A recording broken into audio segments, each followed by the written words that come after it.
4. The bully, an unstoppable tyrant. The adult bully is a type that feels empowered when bullying, threatening, or insulting other people. This is somebody who will stop at nothing to get their way and who won't conform to any rules or social norms unless it suits them. These individuals are prepared to deceive, manipulate, lie, and possibly even assault others just for the fun of it. In many ways, they behave like alphas in a pack of hyenas. Adult bullies' blunt behavior can make them seem a lot like immature teenagers. And sometimes their displays are so appalling that it's hard to believe your ears. Did that really happen? Just like teenagers, they sometimes revert to infantile behavior and act like overgrown toddlers. This is precisely what makes them so unpredictable. They are immature, but they don't realize it. They also assume that everybody else functions the same way they do. If somebody doesn't, that's tough for them. All these people want from life is to enjoy themselves and have fun. They want immediate gratification and demand to have their sudden whims and fancies immediately satisfied. If they need your help to achieve that, they'll be charming, witty, and seductive in their interactions with you. However, if you get in their way, they can soon turn dangerous. This is the type of energy vampire who's the most likely to commit crimes. There are a number of reasons for this, most of which are rather simple. Antisocial people want to have the things they want, and they want them now. If they see something they want to take from somebody else, they're going to do it. They are unable to consider the consequences of their actions or feel guilty about something they've done. They only did what was best for them after all. Immoral? Illegal? Who cares? They will make their way through life lying, cheating, and even stealing if it suits their purposes. What the rest of us think about it is no concern of theirs. Of course, most of them don't end up as criminals. Most of them stay within the confines of the law, even if they feel fully entitled to break all the unwritten laws of how to behave that hold society together. It's not uncommon for them to be blatant bullies. They seem to feel empowered and vitalized when they get to inflict misery on others. How many films have you seen where some schoolyard bully singles out a specific victim? In the movies, these poor people always turn out to have an alcoholic father or sickly mother at home. There's always some heartbreaking reason for their dreadful behavior. But that's not the case in real life. At least not when it comes to antisocial individuals. They aren't victims with a difficult childhood to blame for their actions. Their fathers didn't beat them, and their mothers weren't self-centered addicts. They're simply acting in line with their nature. To begin with, we have to examine the term itself, antisocial. Unfortunately, there's some semantic slate of handiwork here, which obscures its true meaning. Personally, I'm not a fan of the practice of shrouding unpleasant things in elegant, complex epithets that could cloud the issue. These individuals tend to be extroverts and they're very comfortable rubbing shoulders with others. In this particular way, they're quite similar to narcissists and dramatic personalities. They love parties, especially unplanned ones. They are constantly bored and always want to be in the thick of things. In a crowded room full of people, they can bring out a convincing show of charm and wit. They will appear friendly, attractive, and highly motivated. That's not what the word antisocial brings to mind, is it? There is a diagnosis classification called antisocial personality disorder with psychopathic traits. Presenting as a mere case of antisocial personality disorder would simply mean that you were in a precursive state to something rather more unpleasant. Psychopathy. The way I see it, psychopathy is synonymous with pure evil. However, while this type of energy vampire may exhibit some psychopathic behaviors, they aren't fully developed psychopaths or suffering from a diagnosable condition. Unfortunately, that's about all the good news you'll be getting here. They can be manipulative and charming, especially to people who have something they want or are their superiors within some organization or other. In those situations, they tend to be on their best behavior. However, you shouldn't be fooled by this act, and you should know that it won't last long.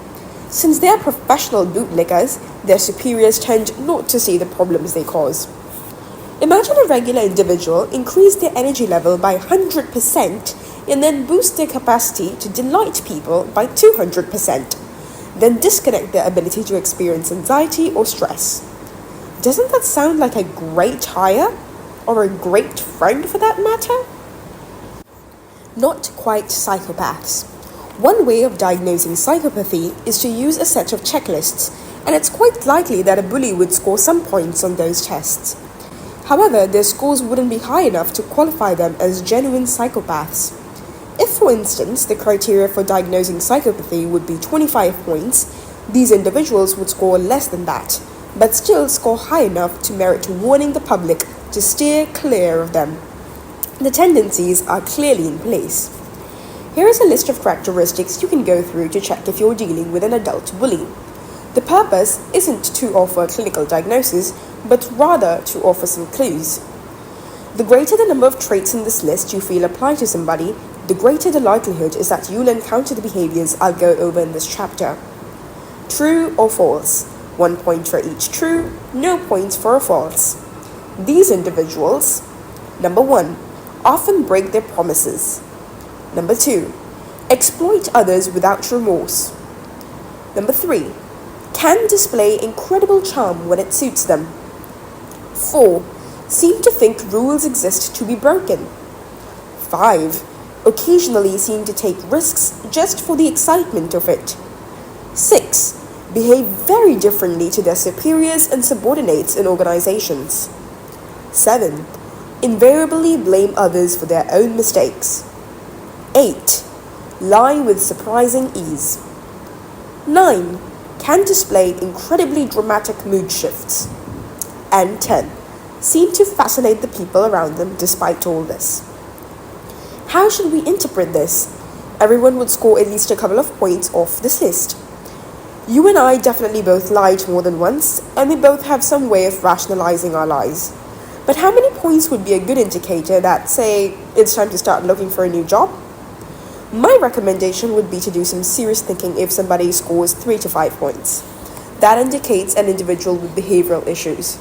If you've accurately scored 8 points for somebody and received some verification of the score from others, I would like to caution you to be watchful of the person in question. At 10 points, they have severe issues. Spending too long around this person could actually cause lasting harm to you. I'm not saying that lightly. An individual like that will do you serious injury if you don't take measures to distance yourself from them. The choice between a Ferrari and a Toyota. This is an example I've picked up from somewhere or other, but unfortunately I've forgotten who I got it from. It's not mine, but I will take the liberty of using it here, as it is such an excellent illustration of a difficult dilemma that can arise in recruiting or dating. What's a Ferrari? It's unique, beautiful, and extremely adept. A work of art and a powerful beast all at once. It's incredibly expensive and out of most people's reach. Sometimes the car spends as much time in the shop as it does on the streets. It's not really a great choice for an ordinary family. You can't fit many strollers into the trunk of this miraculous vehicle. So, what's a Toyota? It's a popular car for families. It's practical, comparatively cheap, easy to drive, and outstandingly reliable. It will never, or rarely, break down. But if we're being honest, it's not ranking high in terms of entertainment value. On first impression, a bully will seem like a Ferrari. They will be highly skilled at deceiving the people they meet. A winning smile, a firm handshake, and the kind of confidence even highly successful people would kill for. A Ferrari in a world of Toyotas. The problem here is quite obvious. Although you know a Toyota is what you need, a Ferrari is what you want. That's how I remember the quote, at least. Navigating the dating jungle. If you are dating a bully, the first dates will offer you a taste of the good qualities of a Ferrari. They're exciting, attractive, and exotic. They respond to everything you do and all your requests. Their advanced onboard systems cater to your every whim. This man seems to appreciate everything you do and everything you say. Nice restaurants, lovely gifts, and compliments all day long. He pulls out your chair for you, holds the door for you, never looks at other women. You have his complete attention. He can't get enough of you. He laughs at all the right moments, he listens to you, and he never questions your behavior. He's dying to know more about you and seems to disregard his own needs completely. He's handsome, fit, smart, and successful. To top it off, he tells you that you're his dream woman around date 4 or so. In fact, he thinks you must be soulmates. You can hardly believe your luck. It's almost too good to be true. And that's precisely what it is. Too good to be true. Soon you learn that what you thought were excellent standard issue features are actually incredibly expensive add-ons. After some time, his behavior will begin to change gradually. He turns out to be rather unreliable. He spins yarns when there's really no need to. You'll catch him in lies. He's terrible at keeping times and promises. And suddenly, he'll begin to display volatile moods. Soon, he'll want access to your wallet. The Ferrari has begun to show its less attractive qualities. Here's a problem. You can't have one without the other. They're basically two sides of the same coin. A recruiter's headache. The same applies in the recruiting context. Antisocial individuals know how to play their cards to get the job, the salary, and the other benefits they want. For a while, everything will work out incredibly well. After 3 months on the job, their first review will often mention their energy, independence, and drive, good work pace, decisiveness, flexibility, ability to think out of the box, social skills, and the fact that they get along well with everybody. Good risk management is also commonly highlighted. Hell, I'd hire that guy in a heartbeat, assuming this was the full story. However, just as with the deceitful data, there's a downside here, as always. After a year or so, the assessments might read very differently. Unreliable, bad at taking instruction, feels themselves to be above the rules that apply to everybody else. Terrible at routine tasks, takes shortcuts and seldom finishes what they start. Causes friction within the team, seems to have difficulties managing their finances, and sometimes smells of alcohol at work. When you get one, you automatically get the other. The strangest part is that these characters will often enjoy the special protection of the real decision makers. The reason for this is simple. They are excellent bootlickers. They suck up to the superiors and treat their subordinates awfully, just like most bullies do. Kenny, the vicious bulldozer. A year before I began work on this book, I experienced a fairly typical but still rather startling bully. This was a medium-sized business that was owned and operated by a pair of passionate entrepreneurs and brothers. They had come very far in terms of thoughts and plans, but they didn't really have a close eye on what was happening in their actual business operations. One of them was the CEO, and the other was chairman of the board. However, neither of them really spent much time in the office. My assignment was to help them undergo a complete reorganization, and to get a better grasp of their business culture, I tagged along to several meetings. Kenny did decent work as a site manager for them. He had worked at the company for a year or so, hired by one of the brothers to help keep things afloat while they were out looking for new opportunities.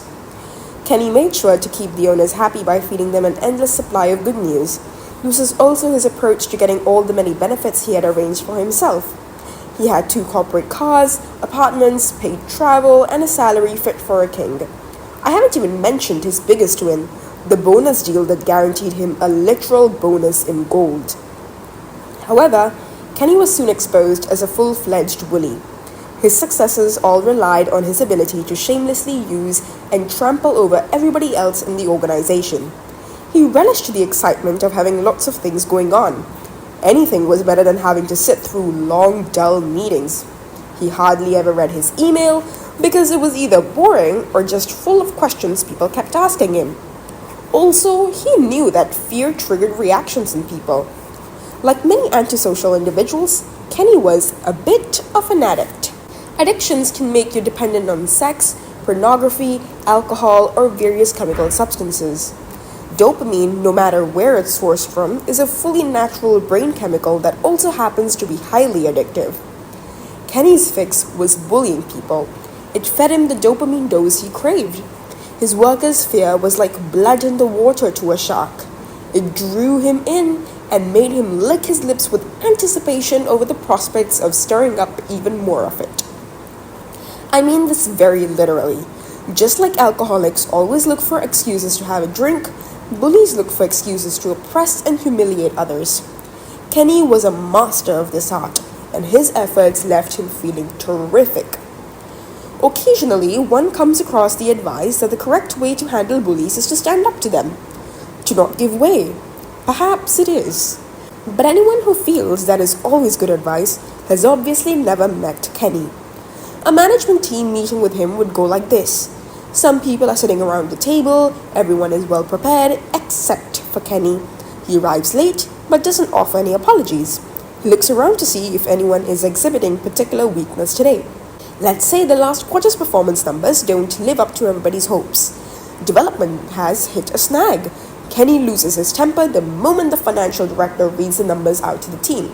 He needs a scapegoat. His immediate response is to accuse the financial director of being unable to count properly.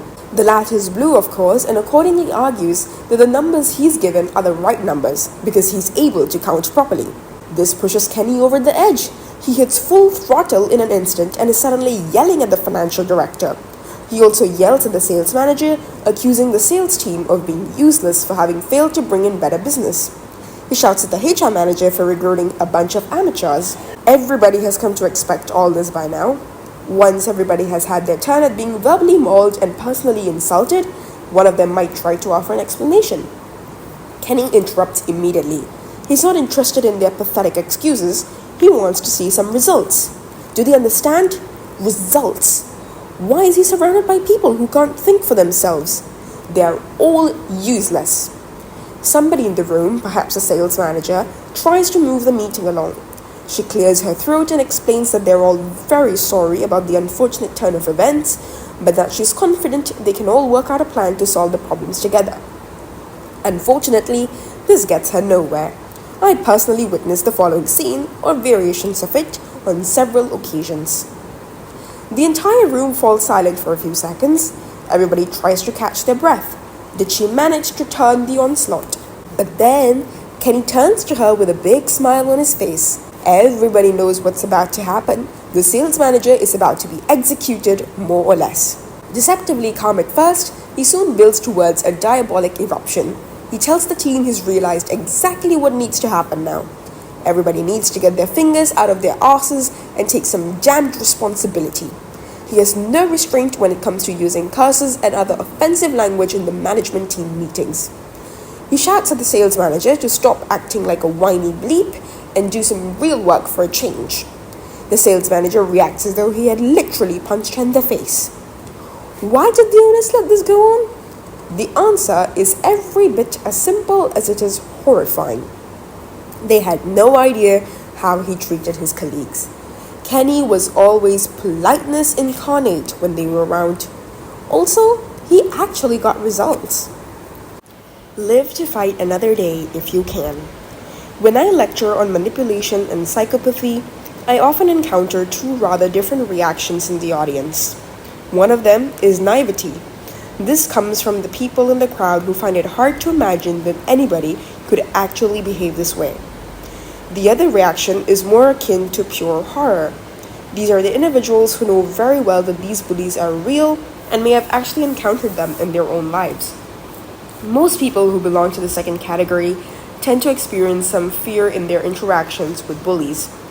These predators feed on fear in particular, and they seek to elicit that exact reaction from others.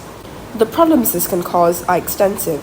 When I see how many people try to engender fear in others, even to the point of openly stating that they want people to be afraid, all I see is an ambitious manipulator.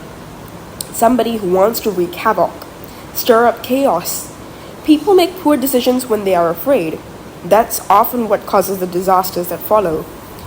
This is a very unfortunate mechanism in professional life. Carrying around genuine fear of your colleague, co-worker, or worst of all, boss, can be devastating.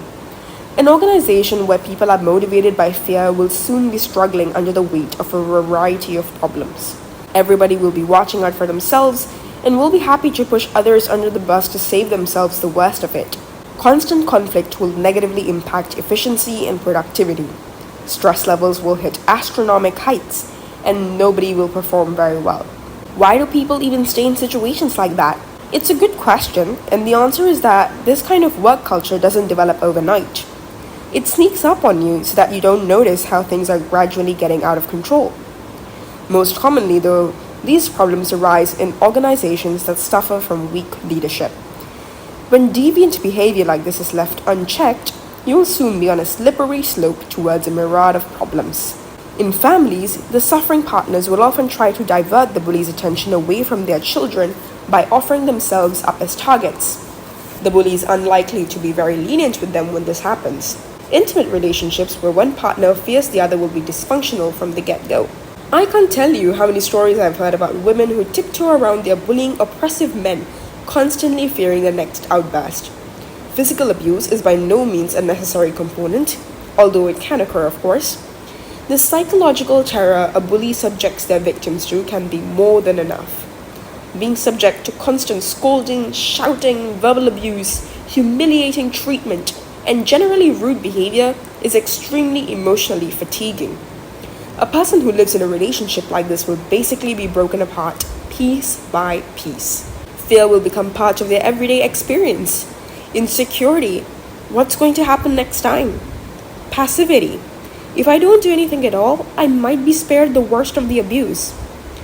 However, the end result for anybody who's always on the chopping block like this will inevitably be burnout, brain fatigue, post-traumatic stress. Spending too long around a person like this comes with a huge set of dangers. Seeing red or turning yellow. This regime of bullying will break down individuals with the true relationship-oriented profiles first. Since both yellows and greens value relationships very highly, they can easily shatter in the face of repeated attacks. You see, they interpret this as evidence of a damaged relationship, which is the worst thing they can imagine. The bully will target their victim's most obvious weaknesses and seek to cause the most possible harm.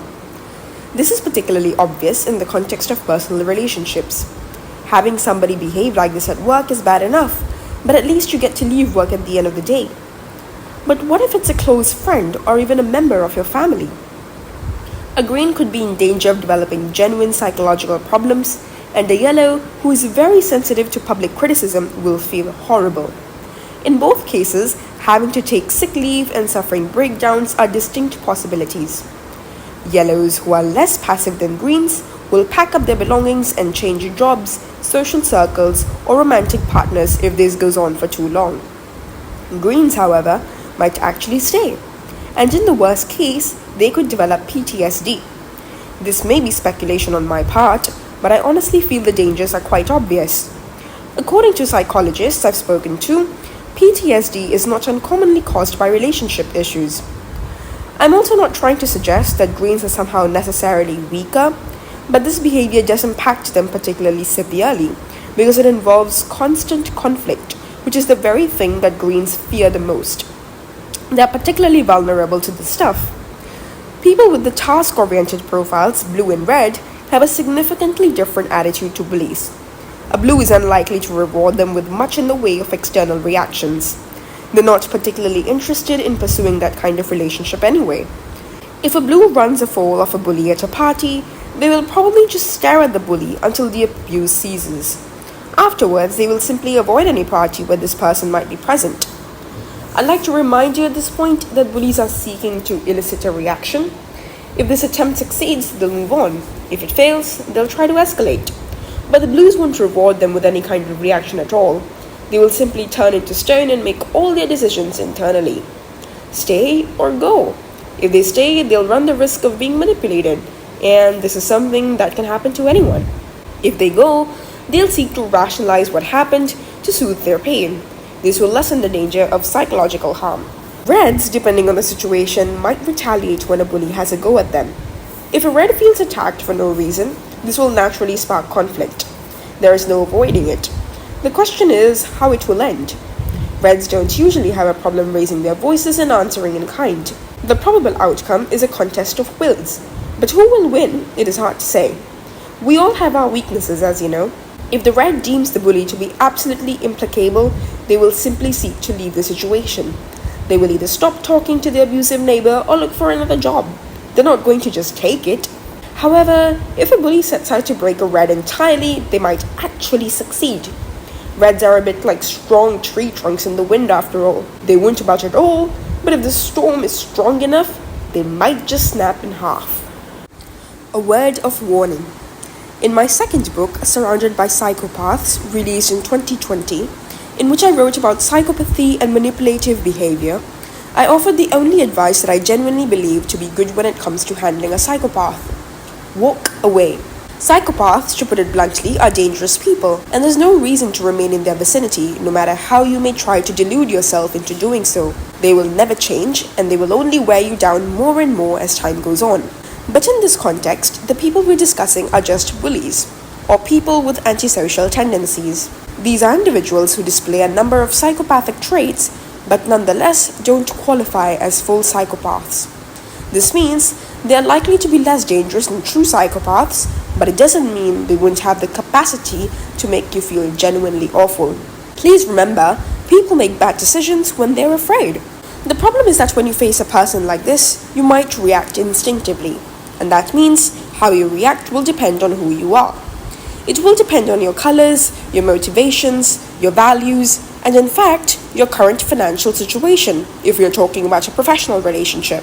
You need to be clear on one thing. A bully like Kenny wouldn't hesitate to remove anybody who displeases him from the company. If he doesn't literally fire them, he will keep piling the pressure on until they resign on their own.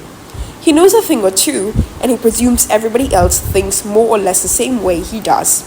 That's his inner world in a nutshell. He will show you no mercy.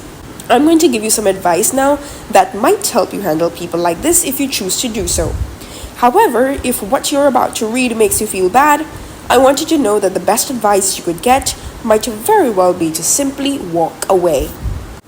Some good advice for taking on an impossible challenge.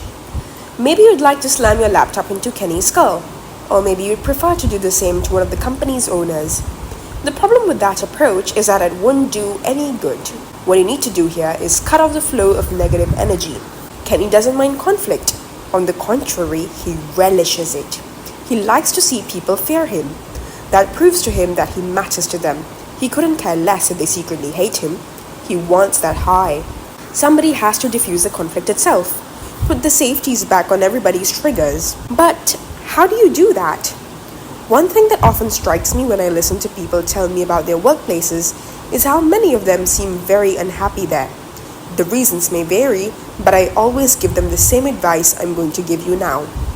Sit down and think the situation through. Try to answer this question. Why am I still here? Nobody deserves to be treated like filth. You know you deserve better than this. If you want to keep as much of your sanity as you can, you'll need to take certain things seriously. If you're working for a bully, or if you've noticed that somebody you socialize with frequently in your free time is a bully, you owe it to yourself to find solid, concrete reasons for why you're putting up with it. Maybe the reason is money. On some level, we all sell ourselves for money. Well, you can always ask for more pay. Some bosses, as it happens, are prepared to pay employees who never ask difficult questions rather handsomely. It could be power, or attention, or popularity. Perhaps it's a hope to climb a rung on the social ladder or progress in your career. You alone can decide if it's truly worth it. That reason, whatever it is the thing that might keep you going when things get truly difficult. We all need a good reason to carry on the struggle, and you need to know what yours is. Working with or socializing with a bully is like breathing toxic air. You get used to it a little bit at a time. As the dose increases, your senses will be dulled. In the end, you'll have become accustomed to the bully's methods and expect nothing else. But it doesn't have to be that way. There are other things in life besides job security or the status that follows from being associated with a popular bully. If you can't come up with a reason for why you stick around that makes genuine sense to you, there's only one solution. If the only thing keeping you here is fear of looking for a new job or finding new friends, it's time to move on. Just as I wrote earlier, the best way to keep your sanity intact is probably to just walk away. Time. Let's say you've decided to accept the challenge.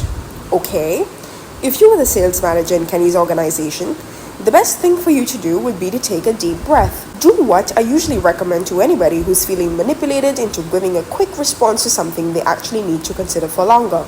Ask for more time. This is the obvious way for you to give yourself a chance to regain control of your thoughts and avoid stepping into any more traps. In this situation, Kenny senses blood in the water. He's quick on his feet and simply waiting for you to say something that he can use against you. If you were to simply say that you need more time, this can interrupt the flow of the conversation. Kenny probably wouldn't be expecting this either. He may well simply continue shouting and hurling abuse at you. You might have to repeat your request for more time when Kenny tries to drag you back into an argument with him. Once you repeated it several times, however, he's likely to relent, as it's difficult to criticize you for taking him seriously. Objective. You need to give some thought to what you want to achieve. Simply put, what do you stand to gain from resolving the situation? Rather than responding reflexively and seeking vengeance, you should consider what the outcome you need to bring about is. What you want to do is disarm Kenny to the fullest extent possible.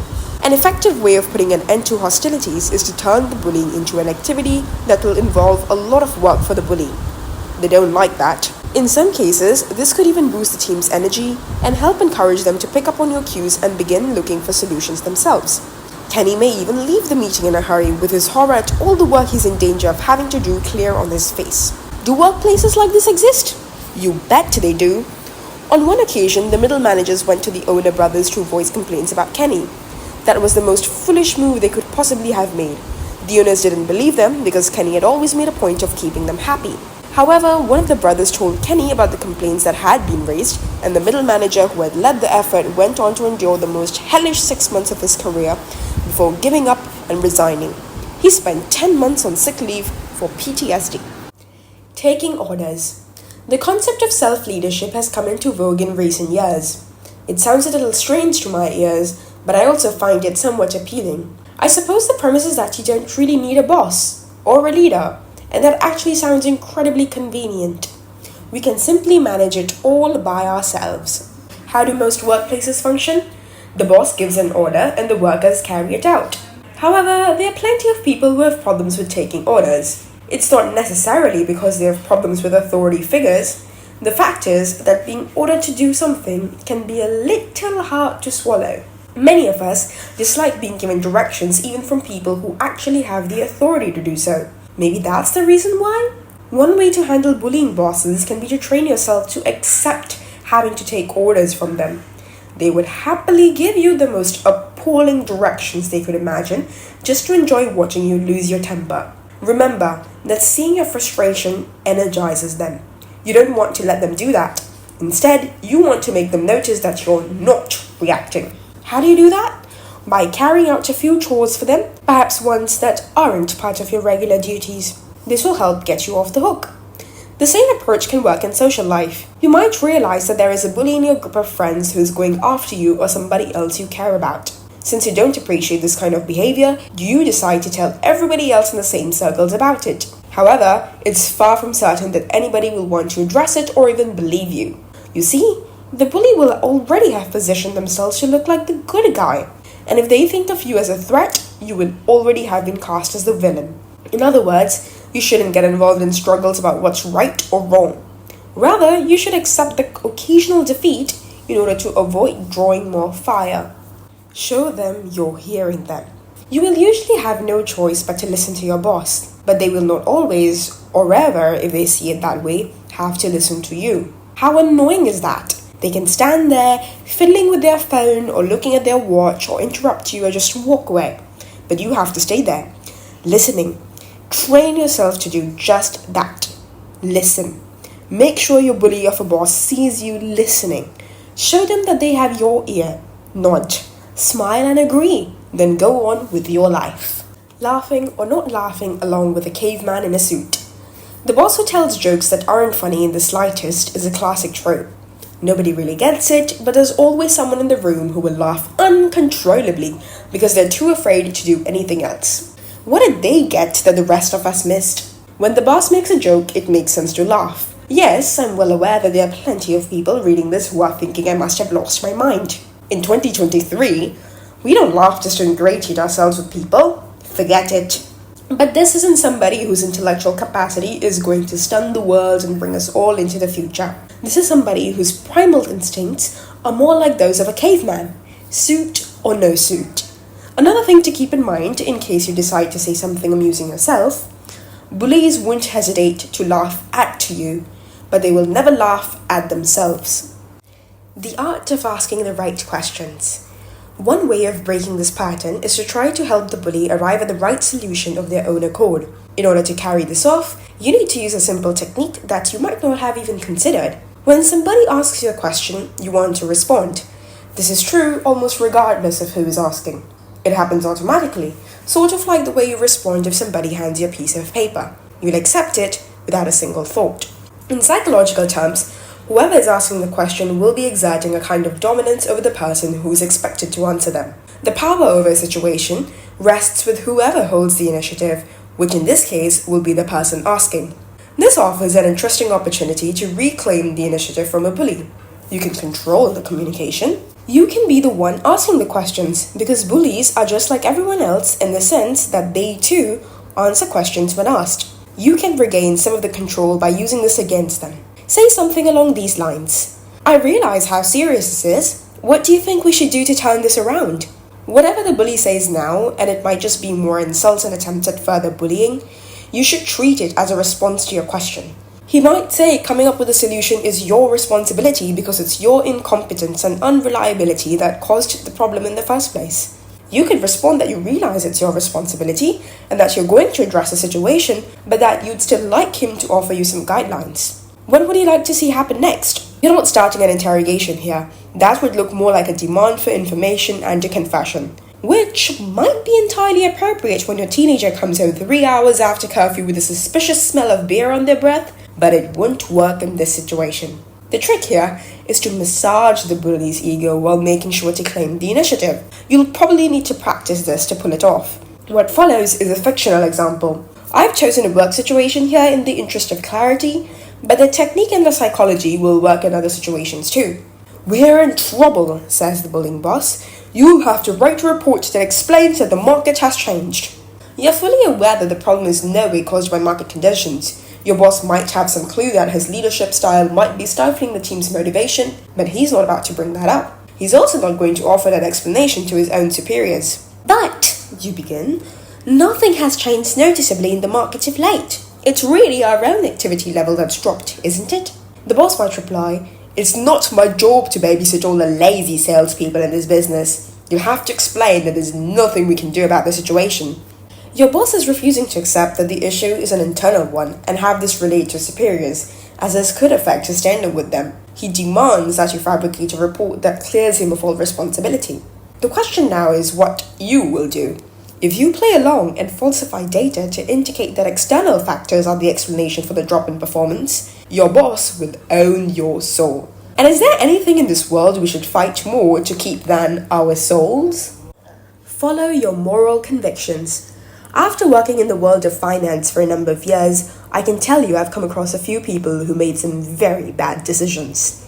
This sometimes triggered a sequence of events that might best be described as white-collar crime. Remember that bullies aren't too concerned with right and wrong or even the legality of their actions. If they can get you involved in unethical behavior, so much the better.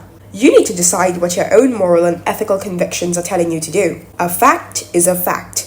Numbers are numbers, especially when they're related to money and economics. Never let anybody bully you into coming up with data that's easy to expose as fabricated.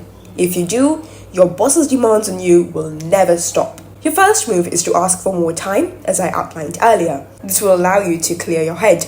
Another option is to play dumb. Go over all the figures again, find nothing out of the ordinary exactly as you said, explain this to the boss, and wait to see what happens. If he wants something other than the truth, make him ask for it explicitly. The best approach is probably to be meticulous about it. Regardless of what data you have, make sure you know where it comes from.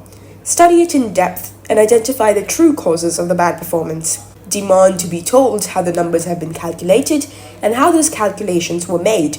Ignore any temper tantrums or abuse you're subjected to. You have to just ignore that stuff. Remind yourself that in the long run, your boss will have less of a hold on you if you refuse to play along and do anything that might be unethical or even illegal. The simplest approach, however, is to just say no. Even if you're terrified of how they might react, you're fully entitled to refuse to do anything that conflicts with your own moral convictions. If, for example, he orders you to write a report that you can't write without lying or do any other task that seems morally wrong to you, ask for time to think. After thinking, explain that you're sorry, but you can't alter the truth. This will require courage. It can cause sleepless nights, and I fully respect the fact that it's a lot easier for me to write this than it is for you to do in the real world. It might even require you to overcome your own instincts. And yes, if your boss is antisocial enough, he might fire you on the spot. Think of it this way. If your boss can get away with firing you for refusing to commit obvious and serious ethical or legal transgressions, perhaps this isn't the right workplace for you. If this is what the organization's culture is like, you can expect people higher up in the hierarchy to be fully prepared to look away when somebody does something that can't stand the light of day. Remember that people like this also possess a strong instinct and a lot of practice that causes them to immediately deflect blame to somebody else and turn them into a scapegoat. If the lies and fudged data do come to light, your boss will make sure that you're the one who suffers the consequences. I've never been in this situation myself, but I don't think I would chance it. This isn't the workplace for you. You need to protect yourself from serious energy loss. Walk away.